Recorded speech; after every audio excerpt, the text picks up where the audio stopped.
Hello, we're going live and everybody stops talking. Goddamn! Well, hello, gentlemen. Hello, Sailor. Hello. My three British gingers.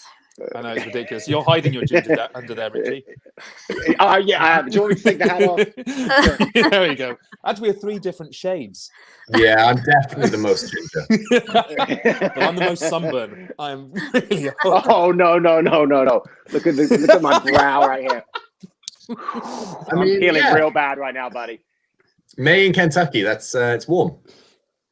Yeah, this weekend it was supposed to be the Kentucky Derby on Saturday, and got postponed. It's moved back to the first Saturday in September now, and it just so happened we have had the worst weather for the Kentucky Derby for the last 6-7 years. It's just been terrible. And then this year it could not have been more perfect. It was 80 degrees and sunny, and it was cancelled, and there was a lot of angry social media posts.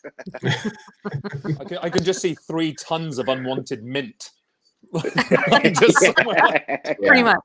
There's at least 3 farmers' jobs that have just gone. Oh my God. All right, gentlemen. Let's get it together, shall we? Okay. Let's do it. Rubbish. Nom. Josh, would you like to introduce our guest? Okay, so today we're talking to Nathan Shearer, a friend of mine who and almost neighbour, who works for Specialty Brands. He's the whiskey ambassador for them. What brands does that cover? So we import pretty much a whiskey from pretty much all corners of the earth. So we've got Nika from Japan, Cabernet from Taiwan, Michter's from the US. We've got 3 different scotches that are indie bottlings as well. And then we have Amrit, which is from India. And that is it. Yeah, nice. Yeah, the indie bottlings cover most of Scotland as well, don't they? You've got exactly. So stuff like that. Mostly on Islay, but then we do have the Single Malts of Scotland, which is kind of weird and wonderful single casks from all over. So we focus on harder to find distilleries, things like Ben Nevis, Glenbergie, the stuff that you don't see kind of distillery bottlings of. We like to find those casks and then put them into bottles. And you're about the only, I mean, you're one of only 1 or 2 bottlers in the UK for a small distillery called Chichibu as well, which is, if you can get your hand on it, it's phenomenal. We've got one of these guys here. There's the sort of parent company that I work for is Specialty Drinks, and they are mostly a wholesale business, but then they do also bottle things like Chichibu and a few other kind of smaller producers from all over the world, and we have sole distribution of that. Tapatio Tequila as well outside the US is one of our things that is in the umbrella of Specialty Brands. Amazing. So, many pies on this side of the Atlantic. And before that, when I first met Nathan, he was, years and years and years ago, an events bartender, then went into the Great and the Good cocktail bars. I met him upstairs in a bar called Kalu Calais first, doing a sort of takeover in the Jub Jub. Now, for you guys in the States, this is a bar. It's a brilliant cocktail bar downstairs. But if the bartenders like you, they give you a little code, or if they knew you, they give you a little code. You go to the back, you type it into a door, and there's a little bar upstairs that would be full of trade and the people the bartenders liked. And that's where I first met Nathan holding court, and I think he routinely insulted me for about 2 hours. Yeah, that sounds about right. I was always the consummate professional behind the bar. You were, but that doesn't sound like good old British hospitality to me. Exactly. Delicious drinks. And then Nathan, before he got this job, moved into a bar called, one of my favorite bars in London, called Bar Swift. So that was 2016. We opened up Swift. That was super fun. That was kind of what got me further into the whiskey industry. I was about to say, because their whiskey collection is sick. Yeah, it's amazing. I mean, it's round the corner from Milroy's in Soho, which is also one of my favorite whiskey bars, planet. Oh yeah. And I mean, if anyone's been to Milroy's, it's the greatest, most amazing experience to just go in and have 40 people yelling at you, and you end up with a dram, and you're like, what do I do with this? I drink it? Cool. Oh, yeah. I love going to Milroy's at happy hour, because there's a lot of bars around Milroy's and Soho that have a lot of hustle and bustle going on for happy hour. at Milroy's, you can get a beautifully like intimate whiskey experience while all that hustle and bustle is going on. It is totally great bar. It's absolutely amazing. The guys that run it are, I mean, it's sounding a bit like they paid me to say this, but great hospitality, amazing whiskey collection, and just like a really nice place to be. I mean, the whiskey industry, the amount of people you can meet just in that bar is amazing. But yeah, we opened up Swift in 2016 around the corner, and Swift was always going to be a whiskey bar downstairs with martinis, oysters, more aperitif style cocktails upstairs. And that's where I really kind of started getting to know whiskeys. I think as a bartender, especially in the cocktail bars, you know the whiskeys and you know what they taste like, and you might know like the top line of it. And that's great if you're in a really high volume bar, but as soon as you have to start getting people to purchase more expensive drams, or you need to learn a lot more. And Swift was where I kind of learned a bit more about that, and where I met, a lot of people like Matt, who kind of helped me along the way. So yeah. Actually, I think I'm pretty sure you're actually on Instagram. There's a photo of you serving a drink today from Bar Swift. Yeah, just the bottom of your chin, big ginger beard, and a full sleeve of tattoos. And I'm like, I know that arm. Oh yeah, I saw those. Like, what did they tag me in? I was like, okay, good. It's nothing too bad. Yeah, just hoping it wasn't a picture of the staff party. No, we don't talk about that. But yeah, that's why I first met Nathan, and when he first sort of like I was just starting out in my sort of events bartending career, and it was really nice to go downstairs because Swift don't actually shout about this whiskey menu that much, but it's bowing shelves, and just half of it's been bought from favors from reps and stuff like that, but you also did a lot of buying on the secondary market as well to make sure. Yeah, so Bobby and then. Yeah, the whiskies at Swift, obviously we had very good connections with, the likes of High Spirits and Trace, so we were able to get the Pappies and the BTACs and stuff like that. But then, like, if everyone in the UK or everyone in the on-trade kind of can get those whiskies if you buy a certain amount. So to get the really interesting whiskies, it was a matter of sourcing on the secondary market, and you pay a lot more, but you can end up with some really cool, interesting drams and something a little bit off the beaten track. But yeah, it was fun. Whiskey has expanded a lot since I left. It was about 280, I think, when I left in 2017. And the guys have just carried on buying, and they've sold a bunch, and then they've got new ones in. So it's always evolving, which is great. Yeah, I mean, it's good to see the sort of trend in whiskies going up. I mean, would you say that there's more world whiskey being drunk in London at the moment and stuff like that? I'm very biased on this because my portfolio is world whiskey. London's like. Are you anywhere. asking Nathan if he's doing his job properly? Was that No, I am absolutely not. I think that was a call out. Basically, I'm telling him he needs to take me out and use his card. I'll buy you American stuff. You can buy me Japanese stuff, and we'll all be good. Oh, I know his tap will be to go. You've hit the buzzword there. I mean, Japanese whiskey, right? So of course people are drinking more world whiskey now because you go to any bar these days, any like decent whiskey bar, decent cocktail bar, there'll be at least one Japanese whiskey, and it's normally like Nikka or Suntory. And for me, I'd obviously rather it be Nikka, but Suntory make amazing whiskey, and it's all about kind of the category being pushed forward. So yeah, a lot of world whiskey in the Japanese sense. Kavalan and Amrut, they're a little bit more slow burner. They take a bit longer, and there's also a bit more of almost like a negative connotation with whiskeys from Asia. So from India, for example, because a lot of the whiskeys that are made in India aren't whiskey, but single malts. If it says single malt on the bottle and it's got a UK duty stamp on it, it has to be all of the EU and Scottish legislation of what a single malt is. So I guess, yeah, there's a lot of world whiskey being drunk, and there's more than ever, but we're still sort of seeing a growth in it, to be completely honest. But then there's the growth of Scotch again, because for ages that was what your grandfather drank, and that was boring. And then America sort of, leapfrogged everyone and come back into the forefront. It's a really exciting time for whiskey in general, I think, at this time. I don't think Americans only drink bourbon anymore, and I don't think Scottish people only drink Scotch. I think there's an appreciation and understanding of what each kind of category brings, and people aren't pigeonholing everything anymore as much. No, I think when I was over in the States with you guys as well, a lot of it was the talk of the fantastic rise of rye, especially internationally.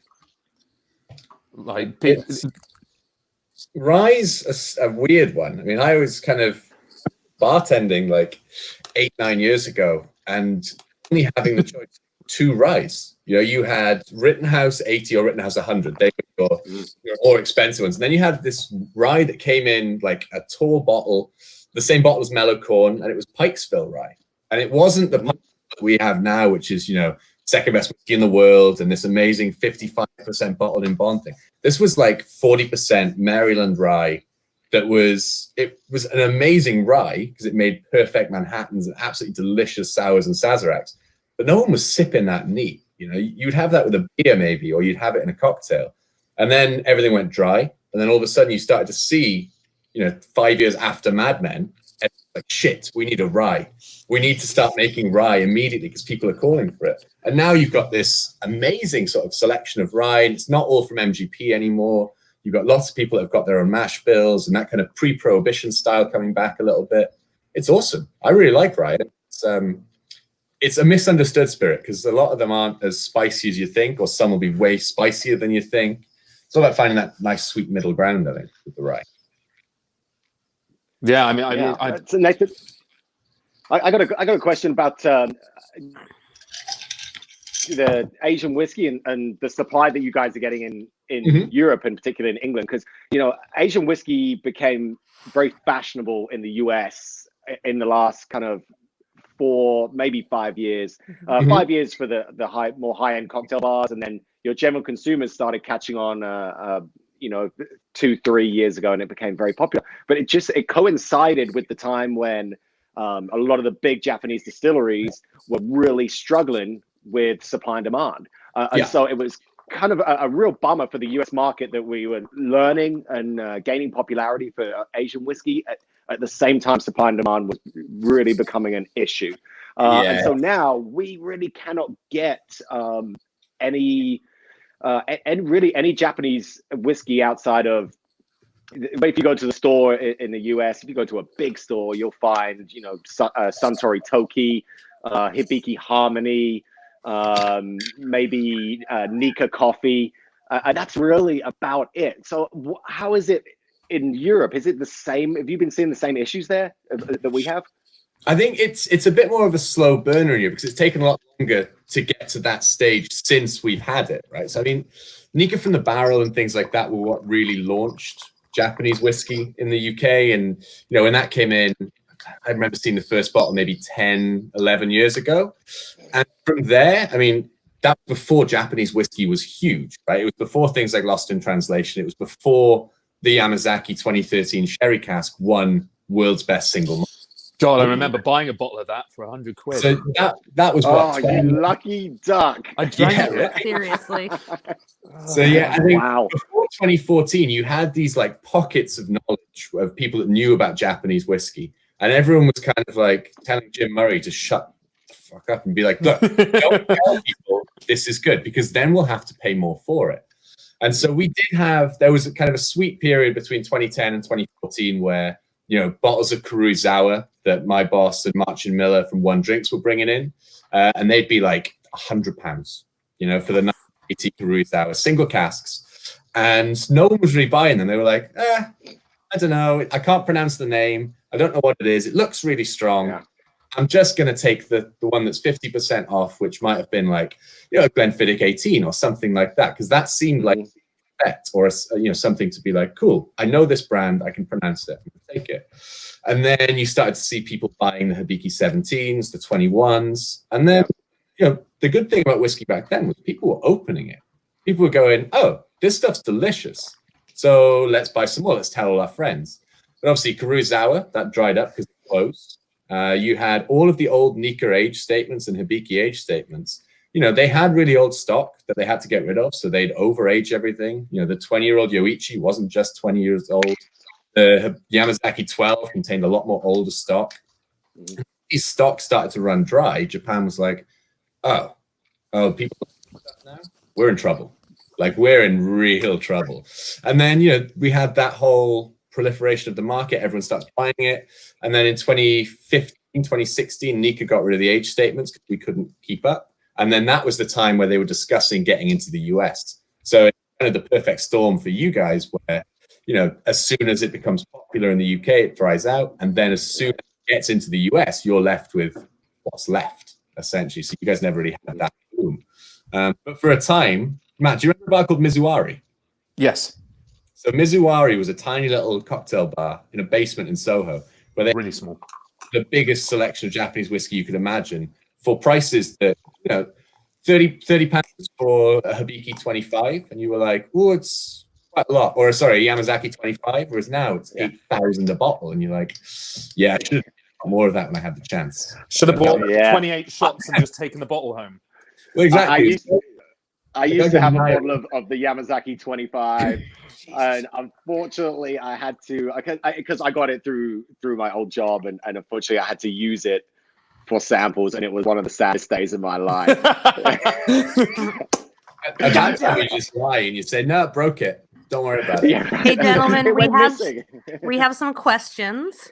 So the first question is from Bill, and he asks, is there something that defines Japanese whiskey besides where it comes from?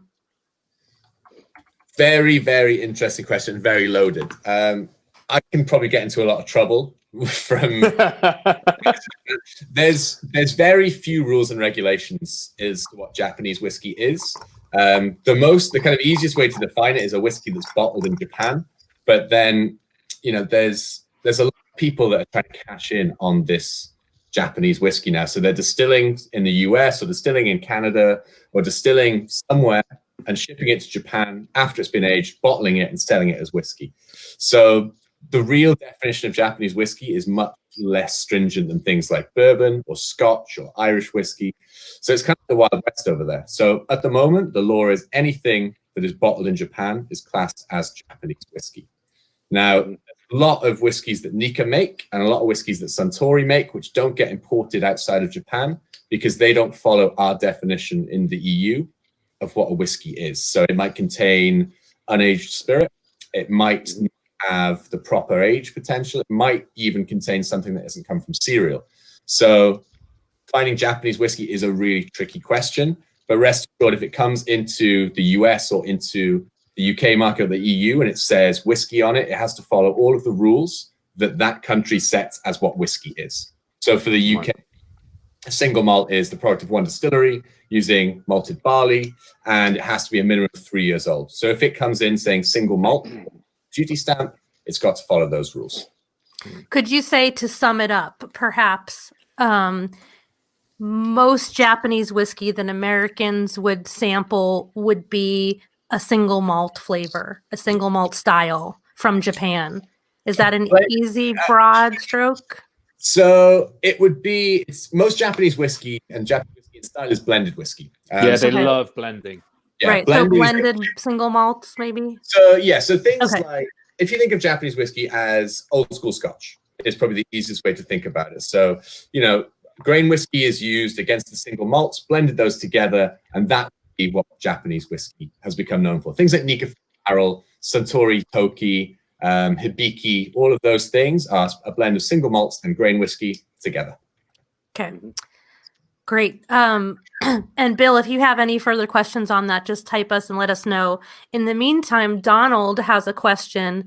And I don't know, Matt, if you want to stab at this, or Richie. So Donald loves the 1820, our single barrel from Uncle Nearest. And so he would like to know which Japanese whiskey would suit him. So that's a loaded question too. Who wants to take a stab at that? Nathan can also help with this. How deep are Donald's pockets? Has he? Okay. that's the problem. Nika from the Barrel's got a lot of the same flavors. Yeah, I think with American whiskey, we're talking about obviously old flavors a lot of the time and predominantly corn or rye base. I think when we talk about single malts, we don't associate those same flavors because it's completely different grain. So the best Japanese whiskeys would be something with quite a high grain component made from corn. So things like Nika coffee grain is probably just one to get in the US, or Nika from the Barrel because that has a high percentage of the coffee grain in there. That would be my two recommendations. So Nika from the Barrel that's pretty easy to find in the US. Yeah, I mean it's very easy. Yeah. You can find it. I'm not sure the retail price on it, but it's probably a little bit more than. What's that price point, Richie? Do you know typically in the US? The Nika from the Barrel, I think it sits around $80. Okay, so there you go, Donald. That's relatively what you pay for the 1820. One thing to think about when you're comparing the American whiskeys and Japanese whiskeys is the whiskey to wood interaction during the aging process is a lot different to what we have in America. So when Donald's asking to compare our 11-plus-year-old American whiskey that's aged in a very warm climate that has 4 definite seasons, that's a very different aging process to what they have in Japan. And so the climate in Japan is definitely cooler, more moderate, definitely more even across all 12 months. So generally the whiskey to wood interaction is going to be a little more slow and steady because of the climate in Japan. So some of the more, that's why I asked how deep are Donald's pockets, because our 11-plus-year-old American whiskey aged in Tennessee, that's the amount of whiskey and wood interaction that is getting in Tennessee compared to Japanese whiskey. It's going to have you're going to have to get a lot more age-dated product to get that same whiskey to wood interaction, which becomes very expensive. Also, the alcohol very hard to find. Also, the alcohol content, the 1820s bottled at barrel strength, and Japanese whiskey is known for its subtlety and its nuance, and so they're usually a lot lower. Though I have seen more cask strengths coming out of Japan recently. I mean, Nika from the Barrel's at 102.8 proof. So it's no kind of slouch. Like it. Yeah, that's so 102.8 proof, so 51.4% alcohol. It's the old British Imperial 90 proof. And that was, the whole point was it was designed to showcase what the blenders would taste before it went into bottle, before it was watered down. But you're absolutely right about the aging. They're very difficult to compare American whiskey versus sort of Japanese or even Scotch, because the climate is everything when it comes to maturation. I always kind of think of a tea bag, and if you try to make a cup of tea, obviously being British, this is the first thing I go to. When you're making a cup of tea, if you use boiling water at like 100 degrees Celsius, then that's going to extract flavor a lot quicker than something at, say, 30 or 40 degrees Celsius. It's the same thing with the barrel. Plus, you guys are using brand new barrels in Tennessee. So it's a completely different aging process. But if you're looking for something of the style, from the barrel is probably the best, I would say, because of the grain component in that. Unless you want to go for a 30-year-old, Richie. Yeah. I mean, the Nika 40 is drinking very well at the moment. So we recommend the Yamazaki 25, and we recommend you invite us over to crack the bottle. Definitely send us all drams. Yeah. Please. So, in your job, Nathan, though, you represent a lot of a wide breadth of these whiskies that come from different climates. I mean, the whiskies coming from India, I've only had a couple of examples of the Amrit. That must be aging phenomenally quickly. Yeah, I mean, Amrit's Bangalore, so it's subtropical. There we go, perfect. Thank you. Thank you very much for that. I should have my own bottle here. Yeah, it's more sort of, if you imagine it being a bit more like the Caribbean and how rum ages, if you see a 12-year-old rum, you know that it's probably, aging twice as fast as Scotch. So, I mean, we've got 2 whiskies in the portfolio, Cavalan, which you have, Matt, and then the Amrit, which are tropically aged.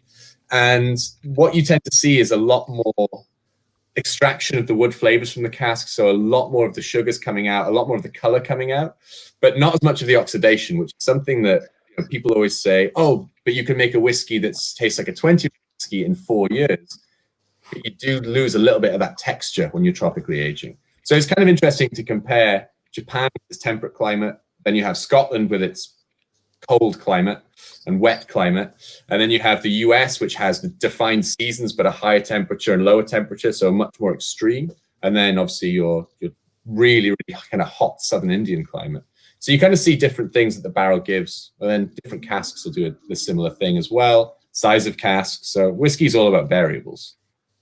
Mm-hmm. Yeah. Is there any way that you could that you can predict or or give a rough answer to the speed of maturation between, let's say, India, a tropical climate, Scotland, and America and Japan. So if we were going to say 1 year let's say 4 years of aging in Tennessee, what would you think that would compare to, that whiskey to wood interaction in India and in Scotland? So if we're talking, let's say, 4 years in Tennessee, I would say you're looking at around the 10 to 12 years for a Scotch. And then you're probably looking at maybe a 2 to 3 year old Indian whiskey. So I was thinking like America is kind of the middle ground between the tropical and then the sort of more temperate Scotch, because you do have the defined seasons, but there's a lot more extremes in them. So if you were talking, say, like a 12-year-old Scotch would be maybe a 5 to 7 year old American or a 4-year-old Indian whiskey in terms of its age. That's kind of what I'd say in that. And this is why, it's no surprise that we bottle a lot of Amrit at the 4-year mark, because that's when it tastes really good. Scotch 12 years tastes really good. That tends to be the sweet spot. And then you think of a lot of American whiskeys, 5, 6, 7, 8 years tends to be ballpark for a lot of the kind of mid-range releases as well. So it's that kind of, almost synergy between all of those years and times that work for each country. Yeah. And is this Amrit, this is the cask strength, is this mostly 4-year-old whiskey? So Amrit will go, so it'll be between 4 and sort of 6 years. Is that the peated or the unpeated? That's the unpeated one, right? Yeah, I'll show you, bring the label up close for you. There we go. Yeah, so that's just the classic Amrit cask strength.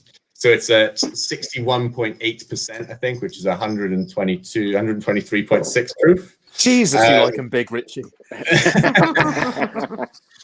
So that Amrit is around 4 to 6 years. It spent most of its time in American oak, so ex-bourbon. There will be a little bit of virgin oak in there sometimes, but virgin oak in that climate and temperature it's really, really intense. So you can end up with some really kind of bitter flavors if you use too much. And then we'll have a little bit of sherry cask in there as well. That would be like using 2 tea bags in 1 cup. Exactly. So we have another question, gentlemen, from one of our viewers. This is from Emma. And Emma's asking, with Japanese whiskey being so subtle in taste, what cocktails would they work best in? She usually uses American whiskey, which of course is very bold in flavor and usually a lot higher proof. So what would your be maybe like top 2 or 3 recommended cocktails that just work specifically well for Japanese whiskey? So the one that I always kind of go to for not necessarily testing any Japanese whiskey, but to kind of go like, right, I know this one quite well. Let's try it in a cocktail. It's going to be the highball, it's one of the more traditional ways to drink Japanese whiskey, especially in Japan. And it's just ice, Japanese whiskey, and then soda water. And it's a really nice way to kind of get the more subtle nuances by a little bit of dilution. But the effervescence is going to bring a few more of those aromas out of the glass. And it's also just the way that whiskey's been drunk in Japan. Because Japanese whiskey wasn't always this super high quality kind of spirit we have today. A lot of the domestic releases in Japan were made specifically to be mixed with in highballs, with cola, and sometimes the mizuwari, which is just whiskey and water, but with some fancy ice. So I would say definitely the highball. It's a really nice, crisp, refreshing way to enjoy it. But then also taste the whiskey first. And if you find it has a few more of those kind of more American aromas or American notes, try an old fashioned or a Manhattan. Or if you've got something that's a bit more bright and a bit more kind of fruit forward or a bit more green, shake it in a whiskey sour. They'd be my kind of recommendations for that. I like using any whiskey in lots of different cocktails. I think you have to just drink things neat. So I think it's really interesting to try the same whiskey in all 3 ways. I do remember going to an event which my my flatmate and Nathan worked, which was for a gin that had sort of very, very subtle tropical notes, and you were doing a martini with a whiskey wash laid over the top of this gin cocktail, which was fantastic. I wondered where you were going with the gin. Then I was like, please. I think with cocktails, it's really fun because you're less tied to you're more able to pull out different flavors in the whiskey and other things to complement it. Because if you think about a very traditional sort of whiskey service, it's either neat on the rocks or with ice. But if you were to say add a dash of something with a bit of salinity, you could really enhance those peaty flavors in Islay whiskey. If you were to use those peaty flavors in Islay whiskey, you could pull out more herbaceous notes in, say, the gin martini. So that was kind of the idea behind that. It's utilizing the whiskey in a smaller amount, but to enhance flavors of other things, which is definitely not what I'm paid to. I'm paid to make whiskey consumed in large amounts. Oh, yeah, we hear you. How but much no, whiskey should I put in this Manhattan? 100 mils. Definitely 100. One shelf. So shall we start tasting some of the offerings that we have in front of us this afternoon or this evening? Absolutely. We haven't started yet. Oh, yeah, I mean, oh bloody hell! Maybe discussing what we're tasting. Maybe that should clarify. there you go. So, who wants to start then? Well, we already talked about the Amaret a little bit, and I'm tasting the single malt cask strength, which Nathan said was 61.8%. So this is quite big and quite bold, but it's although it's really big and bold and it's got a very intense finish, it's quite a short intensity finish. And Nathan, I don't know if you've had the same experience with that product, but it feels like the very shortly intense finish is maybe because of the maturity level of the whiskey, with it only having sat in the barrel for maybe 4, maybe 5 years. I think it's also the really high ABV as well. So yeah, Amaret is tropically aged, but I think the style of distillation at Amaret, it's designed to be quite a traditional Scottish style. So they're quite small pot stills, so they're not getting a huge amount of reflux. There's one that's kind of shaped a bit like a witch's hat. There's very, very little copper contact when it goes through, so it's quite a bold spirit. And they're also using, for the unpeated version, it's 100% Indian barley, which is grown in Punjab and Rajasthan, so way up in the north of India. And that barley is an ancient strain, so it's 6-row barley rather than the more conventional 2-row barley that we see for brewing and distilling in modern times. And so a much higher percentage of husk, which has a lot more of the sort of more malty flavors and a bit more of that chocolatey, rich mouthfeel than what we'd have like with Concerto or Golden Promise or some other strains of more modern barley. Yeah, I'm definitely a sucker for mouthfeel, and I like to really I like whiskey when it has a lot of the residual oils from the grain left in the finished product. I love that, and I love feeling like fatty and amino acids when I'm moving the whiskey around my mouth. And so this is really nice. It's one of the first things I look for is mouthfeel. It's one of the things that's most important to me. This is really quite a nice mouthfeel. It's not quite as intensely rich and buttery as some of the equivalently aged American whiskeys. Sure. Yeah, it does taste just a touch thinner, but it is really quite nice. It feels like it still has a lot of those corn has a fatty massive aminos. lipid. Corn has a massive lipid count, though, doesn't it? It's really, really fatty, sort of very fatty. Yeah. Yeah. I can go on to mine. I've just opened this. This is the Solist, the Cavalan Solist, and this is the ex-bourbon. So I first came across these guys at a blind tasting, and we had a flight of them, and they all scored unbelievably well. I mean, they're really consistent across the. But this is the first time I've actually tasted the this cast strength version. Is it really, Matt? I'm pretty sure on my flat. I probably have, but I'm usually drunk at your flat, which is, I mean, and plus, I want to come to your flat. Me too. I want to come to your flat. The stuff at the back of anytime, guys. You're always welcome. It makes you break out in a cold sweat, though. He's like, "Don't worry, just pick up something and have it." And you're looking along there, and I think there's like. There was a bottle of what was it? Was it Port Escague or something like that from the? No, it was Ardbeg 10, but it was from the 70s. Wow. There's stuff like that there, and you're like, I really can't touch that. So there are things that you don't. Yeah, that's not there anymore. Yeah, I bet it isn't. But this is all fruit. This is all fruity. This is cask strength. This is really, really a good example of what you can suck out of a bourbon barrel. Did you say this is tropical climate as well? Yeah, so Taiwan is kind of subtropical. So you're looking at a house it's a big concrete building, about 5-6 stories, and it's boiling in there. I went in this blue shirt in July, and it was pretty much 30 seconds. So yeah, Cavalan's tropical. Wow. If you look at the bottling date, you'll be able to, or the bottle number, you'll be able to work out how old it is. So what's the number? Bottling number 113-164.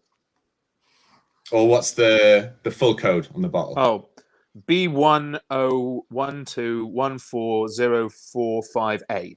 And then on the back, it should have a bottling date. 2017. 2017. So yes, you can work out from there. So that should be a 5-year-old bourbon cask. So ex-bourbon cask, 100% matured in that cask, only in the lower parts of the Cavalan warehouse. It's cask strength as well. It's full of papaya. It's full of papaya and like tropical fruits and with a little bit of sort of like that sort of tannic sort of finish on the end, right high up in your gums. Did I miss what the grain base was on this one? Oh, this will be single malt. Okay, gotcha. So yeah, Cavalan's a 100% single malt, and their releases have only been unpeated at the moment, but they are experimenting with some peated whiskey too. Scottish method, so double distillation in copper pot. Okay. They did a Vino Barrique finish, like and I managed to taste a bit of that at your flat. I can't remember which year it was, but I think that just recently won like best single malt or something, didn't it? Yeah, in 2015, the Vino Barrique won world's best single malt, and that was again, after 2014, a Japanese whiskey winning world's best single malt. So then a Taiwanese whiskey winning world's best single malt. Scotland then went, oh, okay, we need to do something here. So no, Cavalan has aged whiskey in pretty much every conceivable cask. And because they have the tropical aging, they get the results a lot quicker. So they're able to see what casks work, what casks don't work. For example, a 12-year-old sherry cask in a tropical environment is probably just going to taste like licking the inside of a barrel. They tried it, and it's exactly what it tasted like. Whereas it tastes like when you're a kid and you're chewing on your pencil. Exactly. But no, it's a super interesting distillery because they were all about experimentation. They were the first distillery in Taiwan, and so they're still kind of flying blind. They don't know what's going to happen to their whiskey in 20 years' time because they're pioneering it all. So at the moment, they found that the sort of 4 to 8 year sweet spot is what works for them. But then there's been a 13-year-old virgin cask release for the whiskey shop that was unbelievable, and that's the oldest I've ever tasted from them, and it's exceptional. One to watch distillery for sure. Can we sorry, real quick, can we just break down one more time, just for those that are watching, that this might be very new to them, all of these brands, just the origin of each brand that we discussed today? We discussed the Nikka, the Emerald, and the Cavalan, and just again go over the origins of each of these. So yeah, Nikka is Japanese whiskey, and then they've got 2 distilleries in Japan, or 2 single malt distilleries. One on Hokkaido, which is called Yoichi, and then one in Sendai called Miyagi Kyo. And then we talked about Amrit, which is an Indian single malt, which is based just outside Bangalore. And then Matt is now drinking the Cavalan, which is a Taiwanese single malt whiskey, which is based in Yilan County. It's about an hour and a half from Taipei. Perfect. Can you get the Cavalan in the States, Richie? Yeah, you can. Yeah. Yes, I've seen it. Perfect. So, all of these are available in the States. Nathan, do you see, how are these international single malts received in Scotland? Are they a hard sell in Scotland? Do people embrace them or no? And has there been a shift in people's attitudes towards them recently with the more acceptance of international whiskies? Scotland's always quite tricky because, I mean, it's like trying to sell Italian wine in France, right? It's never going to go down that well. Or like trying to sell Tennessee whiskey in Kentucky. Totally. That too. So I think bars and restaurants and the on-trade have realized they have to adapt, right? Because you're always going to get people coming in and asking to try whiskey because they've heard about it. I think retail has also been, for people that love whiskey, and people that just love whiskey regardless of where it's from, there's been a huge uptake. But I still think in the world, Scotch is still seen as the epitome of a luxury whiskey. In movies and things like that, people talk about a 21-year-old single malt Scotch. They don't mention, a single cask Pappy Van Winkle or something like that. People always gravitate to that Scotch. So, these international whiskies, they're doing better every year. We see growth year on year, and there's not really been much pushback. Like, we don't really see people going, why would I drink this when I could drink this? It's more people are just intrigued and interested about it. And there's a lot of interest for whiskey in general these days, I think, as a spirit and as a category. It's really coming back into its, not its heyday, very much. It's pushing forward, and it's no longer just sort of an older generation drink, a lot more fashion. Emma has another question. So she says that all the Cavalans she's tried have been too fruity for her. So any recommendations for something that's a little bit more dry and has maybe a little more spice to it?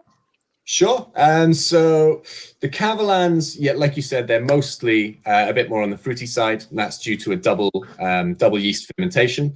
So all of the Cavalan new make is tropical. So lots of mangoes, papaya, guava. But if you're looking for something that has a bit more of that kind of, not necessarily a bourbon type finish, but something a bit more kind of wood driven and a bit more spicy, there's one called the Cavalan Podium, which is it's a purple label, and that is using virgin oak. So the virgin oak, it hasn't had any of its tannins taken away from a previous maturation, so it has a lot more of those spicy characteristics and a lot more.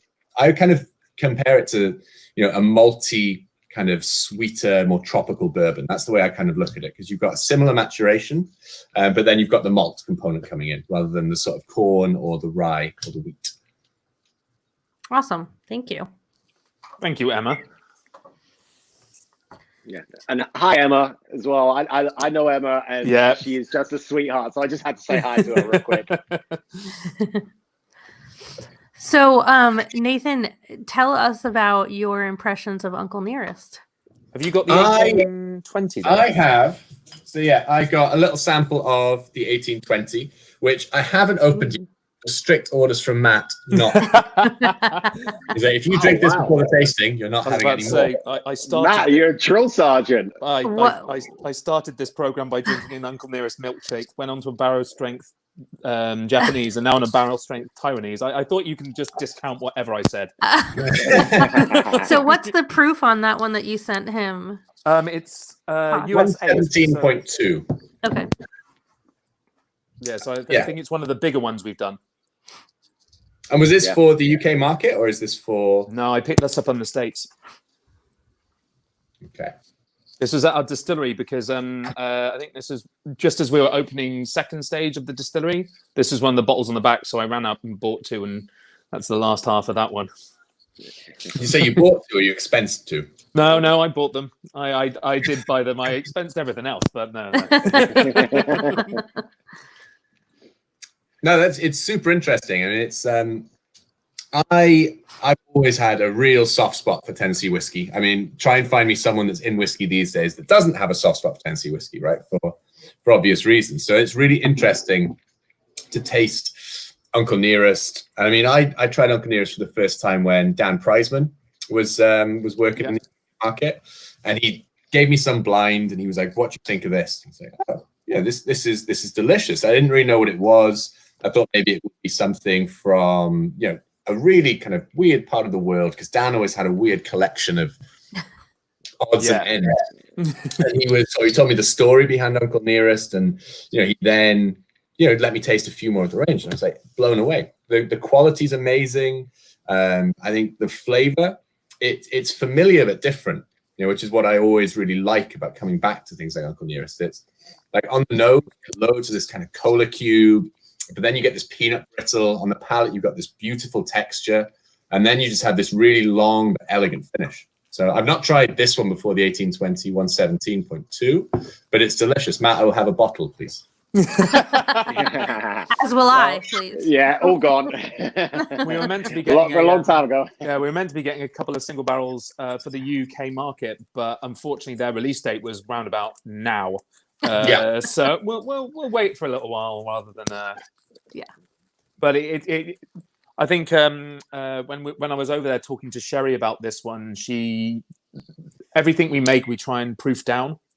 We try and make sure it ages as slowly and as nuanced as possible, and low warehouses and stuff like that. And sometimes you get these ones that go up in strength. And she was like, "This is one of the strongest ones that we've released." I think that might be the highest, 170. Oh, is it really? Yeah, it might be. Yeah.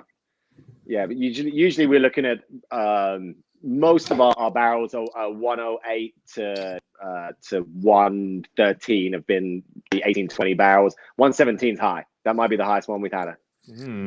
That's why it was like chewing it. Yeah. Definitely a stave thing. Yeah. So Nathan, is there any other American whiskeys that you would put in that same category as the 1820 in terms of experience and quality? I mean, I've a list. No. I think. I mean, obviously, I'm contractually obliged to say Michter's for sure. Great whiskey, amazing whiskey. I remember, obviously, Jack Daniel's is not the correct comparison, but there's an image I have of Tennessee whiskey, which when I was really young and I took a sip of Jack Daniel's Silver Select, which was a UK only airport edition years ago. That's the 100 proof one.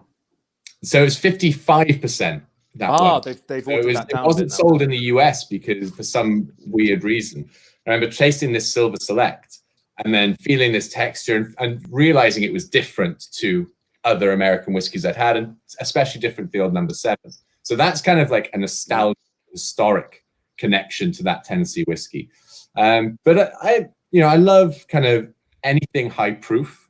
I'm not one of those snobs that will only drink high proof.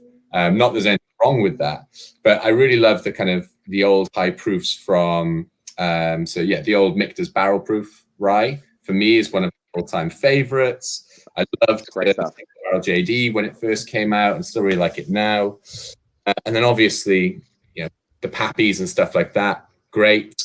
Blanton's Gold, can't really beat that as well. That's always a good one. If you find a bottle of that, I'm always like, yep, cool, take a few of those if you can find it. I'm also quite partial to this guy. Is that the 20? That is the 20, yeah, it sure 20. Is. You're a dick. Sorry. I managed to liberate this from the office. Ours is cheaper. No, honestly, I really love this one. It's absolutely delicious. And what did you say the price was on this one in the US? I think it was 109, 118, 120. It's amazing. It's such good value. Like you should charge more. Oh, Richie, what did you say the highest proof was that we've done on the 1820? That one's 117, and I think that might be the highest one we've had. No. Oh. There's a higher? Hang on. She's going into a back catalogue of empty bottles. Oh, no, it's full. What have we got here? It's mirrored. 118.2. Look at that. Very nice. That was my Washington barrel. British person can't count. I never got a bottle of that. I was like, wait a minute, fellas. Yeah, I keep all my 1820s behind the door here. I've Look at you guys. I had to buy mine, and I've got all mine just in the cabinet behind me. Nathan's pulling out the bottles of bourbon that are older than, like, I don't know, my brother. You tasted the 25 here, Matt. You're okay. I did. That was absolutely phenomenal as well. Thank you very much for that. I mean, back to the perks of the job. When bottles are open, they're technically worthless, but they're still worth a lot to whoever's drinking them. Indeed. No, it's I kind of like the fact that I would never be able to get a bottle of Michter's 20, sealed for samples or anything like that. But then we did a bunch of events for Cocktail Week last year, and there was a little bit left, and the guys from Michter's were like, look, you take this. This is for you to do samples with. I think that's the nicest way to enjoy whiskey. I think it's one of it's great to have whiskey sat there as an investment, and I don't discourage people from doing that because it is a really worthwhile investment. But it's why I love places like Milroy's, where they don't get bottles in to just then put them as collateral against something. It's as soon as it gets in, the guys open it, pour a dram, they sell some, they kind of talk to you about it. And that's why, you know, it's always been one of my favorite places to go. Well, is definitely watching I'm looking forward to the dram. Eddie D'Souza, that's a beer. Exactly. But you've mentioned something that's very interesting there, especially in Japanese whiskey, and it's happening more in the UK market with American whiskies, especially single barrels, is people buying them not to open them. Mm-hmm. People literally to just squirrel away and invest in them. And as you said, it's not a bad thing, but there is a huge backlash on the internet about people doing so.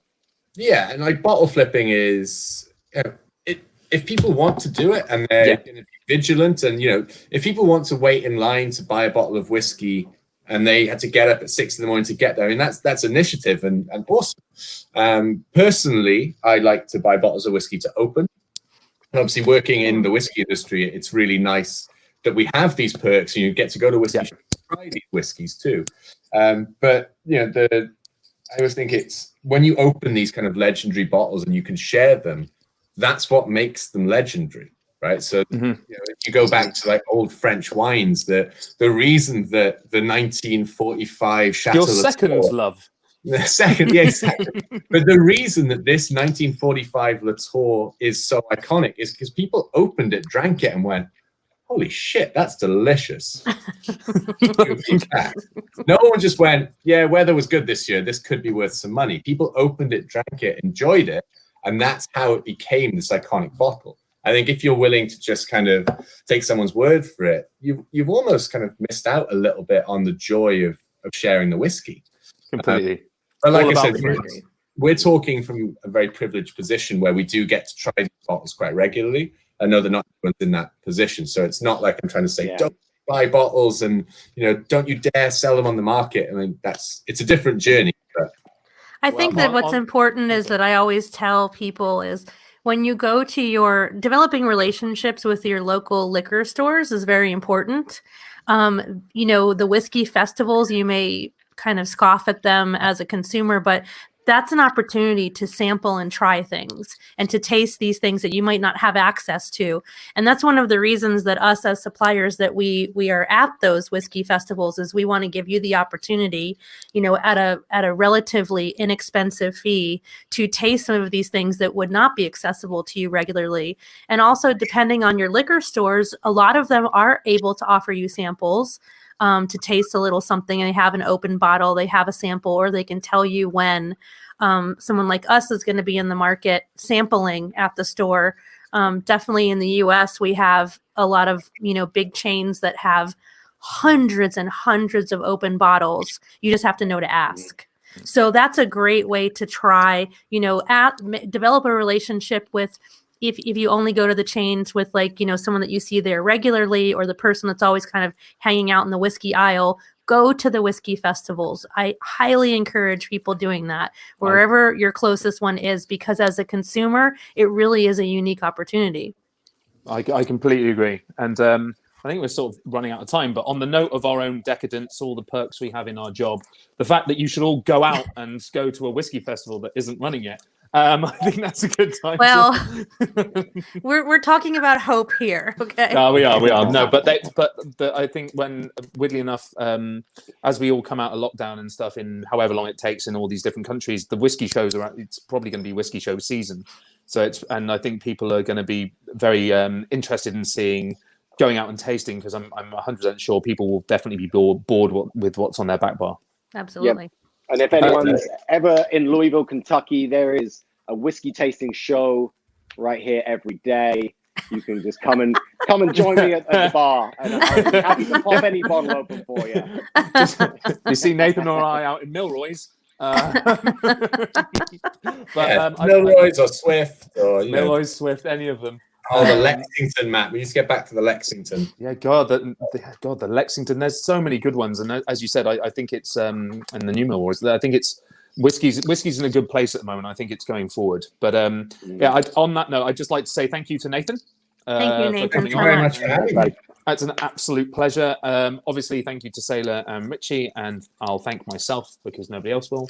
Thanks, Posh. Thank you, Posh. Thank you for being you. And thank you, everybody, for watching and stuff. I think next week it's a small distillery that's steeped in history. I only know her name by Missy. What's the actual name of the distillery? So first of all, before we get into that, I'm putting Nathan's Instagram handle so you can follow him and find him on Instagram. It's all baking and wine.